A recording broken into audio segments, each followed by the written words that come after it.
The ultimate guide to fat loss.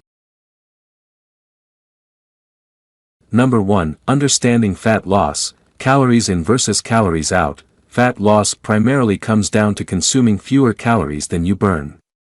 This creates a calorie deficit, leading to weight loss. Metabolism. Your metabolism plays a crucial role. Factors like age, gender, genetics, and muscle mass affect your metabolic rate. Types of fat. Not all fat is created equal. Subcutaneous fat, under the skin, and visceral fat, around organs, have different health implications. Number 2. Creating a fat loss plan. Set realistic goals. Be specific about how much fat you want to lose and in what time frame. Aim for a gradual, sustainable loss of 0.5 to 2 pounds per week. Meal planning. Create a meal plan that includes a variety of nutrient-dense foods.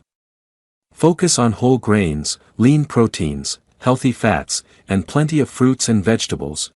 Exercise routine. Develop a workout plan that combines cardiovascular exercise, strength training, and flexibility exercises. Consult with a fitness professional if needed. Subscribe and follow on other social media platforms. Please subscribe my channel and press the bell icon.